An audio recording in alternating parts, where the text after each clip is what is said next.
أعوذ بالله من الشيطان الرجيم بسم الله الرحمن الرحيم পরম দাতা দয়ালু আল্লাহর নামে শুরু করছি।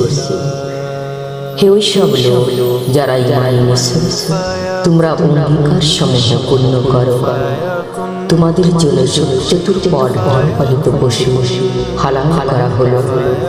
ওই সব পশু বাদে যা পরে পাঠ করে জানানো হবে। কিন্তু এরকম অবস্থায় স্বীকার করা নিজেদের জন্য হালাল করো না। নিশ্চয় আল্লাহ যেমন ইচ্ছা তেমন হুকুম করেন।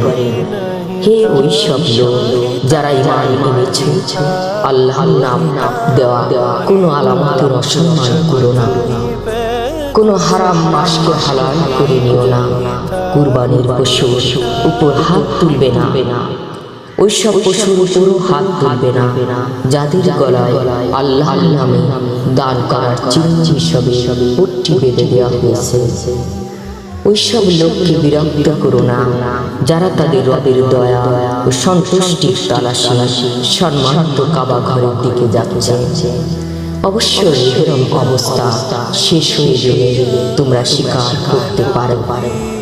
আর দেখো, একদল লোক যারা তোমাদের জন্য মসজিদে হারামের পথ বন্ধ করে দিয়েছে, সে কারণে তোমাদের রাগ যেন তোমাদেরকে এতটা খেপিয়ে না দেয় যে তোমরাও তাদের প্রতি সীমা লঙ্ঘন করে বসো।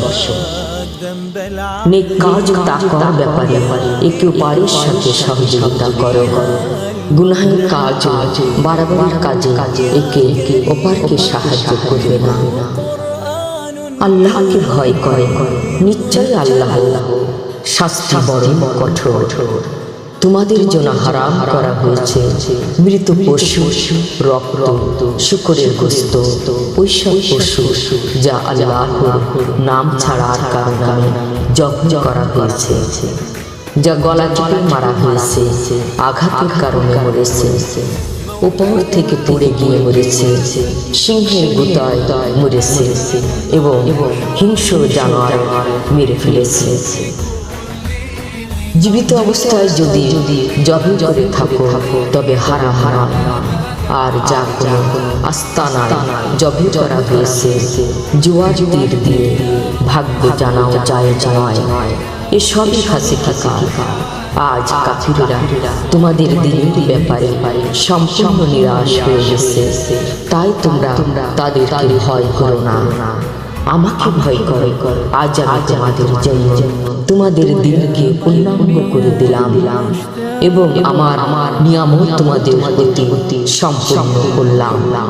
আর তোমাদের জন্য ইসলামকে আমি দিন হিসেবে দান করে সন্তুষ্ট হলাম। তবে কেউ গুনাহের দিকে না ঝুঁকে বুকের কারণে বাধ্য হয়ে যদি কিছু হারাম জিনিস খেয়ে ফেলে, তাহলে নিশ্চয় আল্লাহ ক্ষমাশীল ও মেহেরবান।